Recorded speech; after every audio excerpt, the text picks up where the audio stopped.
একটু ক্ষমা ঘেন্না করে মায়ের কম দিয়ে আমাদের উত্তর একটু শুনে রাখেন। আমরা দেখতেছি, আমরা যারা আপনাদেরকে টাকা দিছে বলে আমরা সন্দেহ করি তারা গ্রেপ্তার হয় নাই, তাদের বিরুদ্ধে কোনো মামলা মোকদ্দমা কিছু হয় না, তারা সুখে শান্তিতে আসে। হচ্ছে আমাদের এইটাও আপনারা একটু শুইনা সহ্য করে নিজেদের মধ্যে আলোচনা করেন। আমি একটু মনিয়াপার কাছে যাই।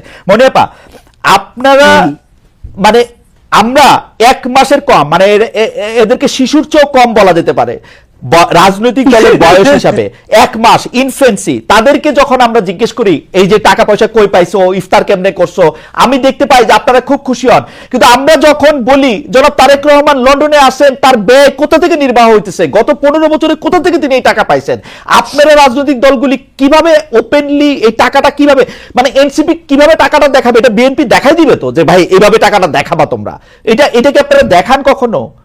কখনো কি আপনি এই কথা কইতে পারি যে গত 15 বছরে আপনি এই দলটা কিভাবে চালাইছেন, আমরা কি এটা কইতে পারি? আপনি খুব ভালো প্রশ্ন করেছেন। আমি সেই প্রশ্নটার উত্তর অবশ্যই দিব।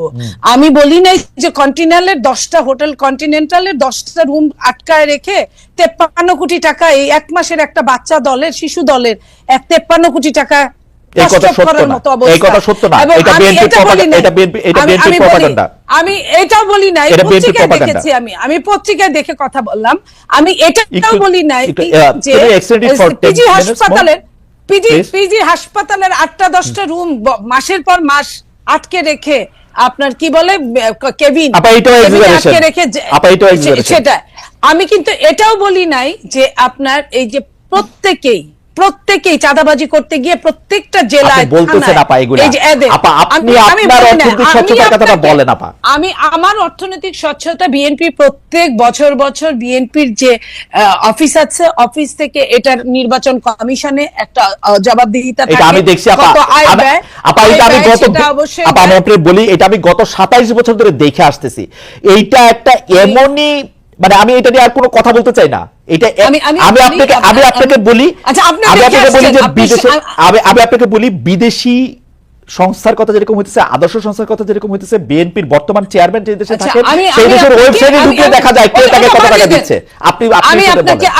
আমি আপনাকে একটা কথা বলি, বিএনপি 300 আসনে মিনিমাম আপনার 5টা করে যদি ক্যান্ডিডেট থাকে, একদম একজন আরেকজনের চেয়ে যোগ্য, কোনো অযোগ্য নাই, 5টা করে যদি গড়ে ক্যান্ডিডেট থাকে তাহলে 3 5 1500, 1500 ক্যান্ডিডেট আছে।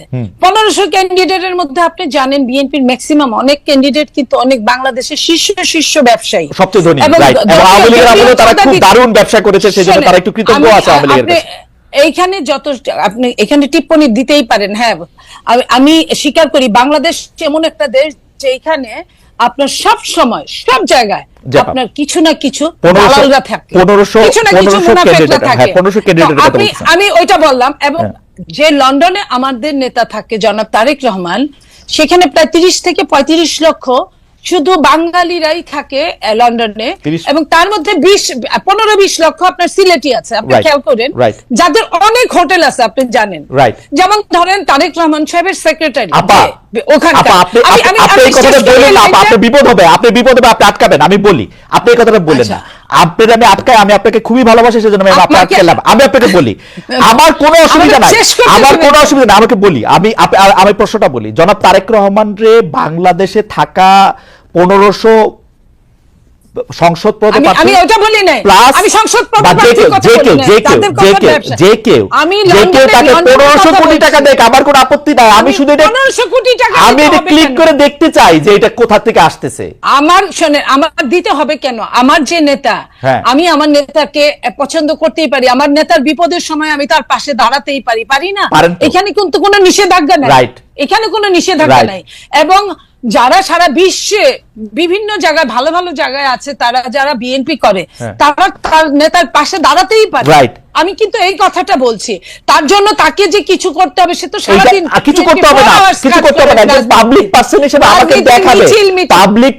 আমাকে দেখাবে, তার টাকাটা কোথা থেকে আসতেছে। আপা একটু চাওয়া আমাদের, এটা আপনারা এক কাজ করেন, আপনারা সাংবাদিক, আপনার মনে কি কখনো এই প্রশ্ন এসেছে? আমি যখন 1 মাস বয়সী, 1 মাস বসে কোথায় পাবো তারেক সাহেবকে জিজ্ঞেস করার জন্য? আপনাদের ছাড়া কারে পাবো? আপনাদের সঙ্গে তো তার ভার্চুয়াল মিটিং হচ্ছে, আপনাদের সঙ্গে হয়তো হবে সামনে, অনেকের সাথেই হয়, তো আপনারা ওইখানেই জিজ্ঞেস করেন, উনাকে আপনারা জিজ্ঞেস করতেই পারেন আপনার ভার্চুয়াল কাছে মিটিং কি এ মনে হয় সাংবাদিকদের সঙ্গে যেদিন আপা, আমি প্রশ্নটা একটু অন্যভাবে করি, আপনার কাছে কি জি। মনে হয় যে বিএনপি যেভাবে অর্থনৈতিকভাবে চাঁদা বলি টাকা বলি যেটা যেভাবে হ্যান্ডেল করে বা মানুষের টাকা, এটা কি আসলে স্বচ্ছ, মানে দিস ইজ দ্য আইডিয়াল, এটাই করা উচিত এনসিপির?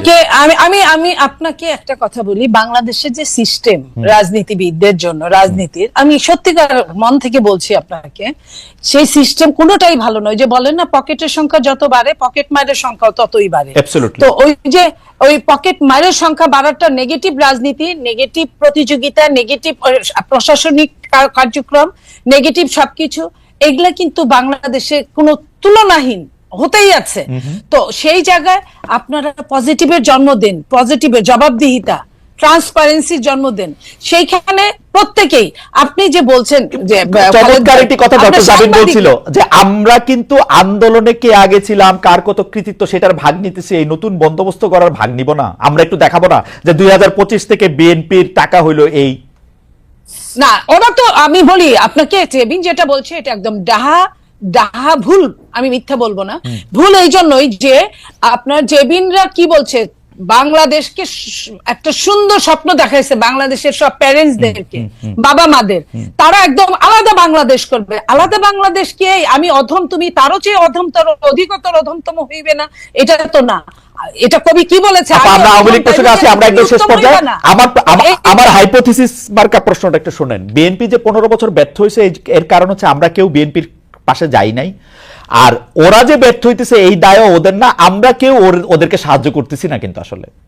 না, ওদেরকে যারা সাহায্য অবশ্যই করছে, আপনার অরিজিনাল মাস্টারমাইন্ড ওদের সাথেই আছে। আচ্ছা ঠিক আছে, আওয়ামী লীগ প্রসঙ্গে একটু বলেন, পরিচালিত করছে। আওয়ামী লীগ প্রসঙ্গে একটু বলেন আপা, আপনারা কি আসলে আওয়ামী লীগের, মানে আপনারা যত গালি আওয়ামী লীগ শাসনামলে দিতেন, এখন গালি একটু কমে গেছে মনে হয় আপনাদের সাথে কি কোনো একটা?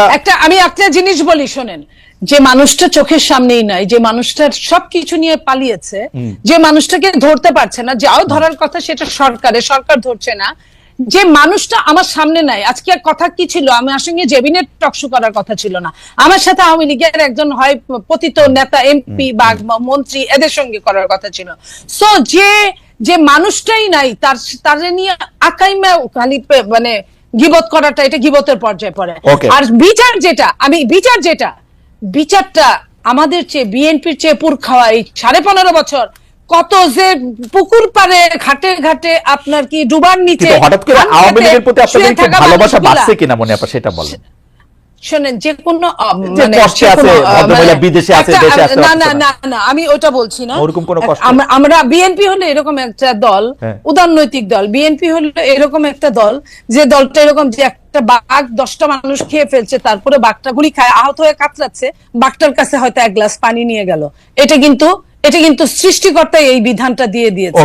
তার মানে এই না যে বাঘের বিচার হবে না, এটা চায় না, এটা অবশ্যই চায়, কিন্তু বাঘটাকে, যেটা আমি আপনাকে লাস্ট বলি, যে ফাঁসি দণ্ডে আসামি, ফাঁসির যে আসামি, তাকেও কিন্তু মৃত্যুর আগে চেক করা হয় সে সুস্থ কিনা। সে যদি অসুস্থ হয় তার কিন্তু ফাঁসি হয় না। আমি ওই কথাটাই বলছি। আমি অবশ্যই আওয়ামী লীগের বিচার আমাদের চেয়ে বেশি কেউ চাইতে পারে, এটা আমি বিশ্বাস করি।